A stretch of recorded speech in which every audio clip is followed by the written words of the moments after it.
नमस्कार दोस्तों, excellent coaching Sarna में मैं नीरज कुमार आप लोगों को हार्दिक दिल से स्वागत करता हूं। दोस्तों आज क्लास 10th का दूसरा चैप्टर लेके आए हैं, जिस चैप्टर का नाम है समाजवाद एवं साम्यवाद वस्तुनिष्ठ।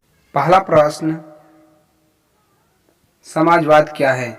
समाजवाद क्या है, इसका उत्तर देखते हैं।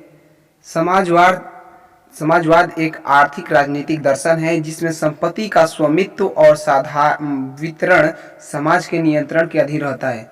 आप लोग एक साधारण तरीका से समझेंगे कि समाजवाद कहते किसे हैं। समाजवाद का मतलब ये होता है कि समाज एक जो है राजनीतिक दर्शन है जिसमें धन और संपत्ति का स्वामित्व मतलब अपना अधिकार समाज के नियंत्रण में होता है। किसके नियंत्रण में? समाज के नियंत्रण में होता है। स्वामित्व जो होता है अपना अधिकार, वो किसके नियंत्रण होता है? समाज के अधिकार होता है। जिसपे समाज का अधिकार हो उसे समाजवाद कहते हैं। इसमें आप लोग देख लिए हैं कि समाजवाद एक आर्थिक राजनीतिक दर्शन है जिसमें धन संपत्ति का स्वामित्व और वितरण समाज के नियंत्रण के अधीन रहता है, उसे समाजवाद कहते हैं। दूसरा प्रश्न है, साम्यवाद क्या है? दूसरा प्रश्न यह है कि साम्यवाद क्या है, तो उत्तर इसका है कि साम्यवाद सामाजिक राजनीतिक दर्शन के अंतर्गत एक ऐसी विचारधारा के रूप में परिणित है जिसमें संरचनात्मक स्तर पर एक समतामूलक वर्ग विहीन समाज की स्थापना की जाती है। वर्ग विहीन समाज की स्थापना की जाती है। वर्ग विहीन समाज की स्थापना की जाती है। किसकी? समाज की स्थापना की जाती है, उसे साम्यवाद कहते हैं। समाजवाद सामाजिक राजनीतिक दर्शन के अंतर्गत एक ऐसी विचारधारा के रूप में परिणित है जिसमें संरचनात्मक स्तर पर एक समतामूलक वर्ग विहीन समाज की स्थापना की जाती है। चलिए अगले क्वेश्चन की ओर चलते हैं। अगला क्वेश्चन है, साम्यवाद का सिद्धांत किसके द्वारा प्रतिपादित किया गया था? साम्यवाद का सिद्धांत किसके द्वारा प्रतिपादित किया गया था? उत्तर है कार्ल मार्क्स और फ्रेडरिक एंगेल्स। दूसरा प्रश्न है, कार्ल मार्क्स का जन्म कब और कहाँ हुआ? कार्ल मार्क्स का जन्म कब और कहाँ हुआ? तो उत्तर है इसका 5 मई 1818 ईस्वी को जर्मनी के टियर नगर में हुआ था। कहाँ हुआ था? जर्मनी के टियर नगर में। अगला प्रश्न है, कार्ल मार्क्स की मृत्यु कब हुई? उत्तर है 14 मार्च 1883 ईस्वी को हुई थी। कब? 14 मार्च 1883 ईस्वी को हुई थी। अगला प्रश्न, समाजवादी शब्द का इस्तेमाल सबसे पहले किसने किया था? समाजवादी शब्द का इस्तेमाल सबसे पहले किसने किया था? तो रॉबर्ट ओवन ने। किसने? रॉबर्ट ओवन ने किया था। अगला प्रश्न है, आदर्शवादी समाज का प्रवक्ता किसे माना जाता है? आदर्शवादी समाज का प्रवक्ता किसे माना जाता है? उत्तर है रॉबर्ट ओवेन। किसे? रॉबर्ट ओवेन को माना जाता है। अगले क्वेश्चन की चलते हैं, वैज्ञानिक समाजवाद का संस्थापक किसे माना जाता है? वैज्ञानिक समाजवाद का संस्थापक किसे माना जाता है? तो कार्ल मार्क्स को। किसे? कार्ल मार्क्स को माना जाता है। अगला क्वेश्चन है, दास कैपिटल और कम्युनिस्ट मैनिफेस्टो माने साम्यवादी घोषणा पत्र का लेखक कौन है? तो कार्ल मार्क्स है। कौन है? कार्ल मार्क्स है। अगला क्वेश्चन है, फ्रांसीसी समाजवाद का जनक किसे माना जाता है? फ्रांसीसी साम्यवाद का जनक किसे माना जाता है? तो सेंट साइमन को। किसे? सेंट साइमन को।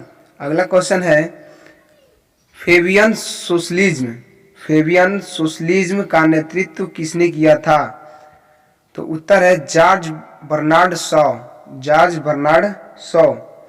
अगला क्वेश्चन है, लंदन में फेबियन सोसाइटी की स्थापना कब की गई थी? लंदन में फेबियन सोसाइटी की स्थापना कब की गई थी? उत्तर 1884 ईस्वी में। कब? 1884 ईस्वी में। अगला क्वेश्चन की ओर चलते हैं, दुनिया के मजदूर एक हो जाओ का नारा किसने दिया? दुनिया के मजदूर एक हो जाओ का नारा किसने दिया? तो कार्ल मार्क्स ने दिया। किसने दिया? कार्ल मार्क्स ने दिया। किसने? कार्ल मार्क्स ने दिया। अगला प्रश्न है, रूस के शासक को क्या कहा जाता है? रूस के शासक को क्या कहा जाता है? तो रूस के शासक को जार कहा जाता है। अगला प्रश्न है, रूस में जारशाही व्यवस्था कब समाप्त हुई? रूस में जारशाही शासक व्यवस्था कब समाप्त हुई? तो उत्तर है 1917 ईस्वी में। कब? 1917 ईस्वी में। अगला प्रश्न है, जार मुक्तिदाता, जार मुक्तिदाता के नाम से किसे जाना जाता है? उत्तर है अलेक्जेंडर द्वितीय को, अलेक्जेंडर द्वितीय को। अगला प्रश्न है, रूस का अंतिम जार कौन था? रूस का अंतिम जार कौन था? उत्तर जार निकोलस द्वितीय। कौन था? जार निकोलस द्वितीय। अगले क्वेश्चन की ओर चलते हैं, रूस की क्रांति कब हुई? रूस की क्रांति कब हुई? तो रूस की क्रांति 1917 में हुई। कब हुई? 1917 में हुई थी। अगला प्रश्न है जो 1917 ईस्वी की रूसी क्रांति का तत्कालीन कारण क्या था? कोई भी युद्ध हुआ है तो उसका तत्कालीन कारण जरूर होता है। इस युद्ध का तत्कालीन कारण यह था कि प्रथम विश्व युद्ध में रूस पराजय, जो प्रथम विश्व युद्ध हुआ था उसमें रूस पराजय हो गया था। क्या हो गया था? रूस पराजय हो गया था। क्या हो गया था? रूस पराजय हो गया था। अगला क्वेश्चन है, बोल्शेविक क्रांति कब हुई थी? बोल्शेविक क्रांति कब हुई थी? तो 7 नवंबर 1917 ईस्वी को। 7 नवंबर 1917 ईस्वी को। अगला प्रश्न है, बोल्शेविक क्रांति के नेता कौन था? बोल्शेविक क्रांति का नेता कौन था? उत्तर लेनिन। कौन था? लेनिन। अगला क्वेश्चन है, चेका का गठन किसने किया था? चेका का गठन किसने किया था? तो उत्तर होगा लेनिन ने। किसने किया था? लेनिन ने। अगला क्वेश्चन है, लाल सेना का गठन किसने किया था? लाल सेना का गठन किसने किया था? उत्तर होगा ट्राटस्की। ट्राटस्की। किसने? ट्राटस्की। ये अगले क्वेश्चन की ओर चलते हैं। अगला क्वेश्चन है, एक जार, एक चर्च और एक रूस का नारा। एक जार, एक चर्च और एक रूस का नारा किसने दिया? एक रूस का नारा किसने दिया? जार निकोलस द्वितीय ने। किसने दिया? जार निकोलस द्वितीय ने दिया था। किसने दिया था? जार निकोलस द्वितीय ने दिया था। अगला क्वेश्चन है, रूस के जार अलेक्जेंडर द्वितीय की हत्या किस प्रकार हुई? रूस के जार अलेक्जेंडर द्वितीय की हत्या किस प्रकार हुई थी? तो बम विस्फोट से। कैसे हुई थी? बम विस्फोट से। कैसे हुई थी? बम विस्फोट से। अगला क्वेश्चन है, रूस में सबसे अधिक जनसंख्या किन लोगों की थी? तो उत्तर होगा स्लावों की। किसकी थी? स्लावों की। किसकी थी? स्लावों की। अगला क्वेश्चन है, अन्ना कैरेनिना के लेखक कौन है? अन्ना कैरेनिना का लेखक कौन है? तो उत्तर होगा लियो टॉल्स्टॉय। Leo Tolstoy. कौन है? Leo Tolstoy. अगला क्वेश्चन है, शून्यवाद का जनक किसे माना जाता है? शून्यवाद का जनक किसे माना जाता है? तो उत्तर होगा तुर्गनेव।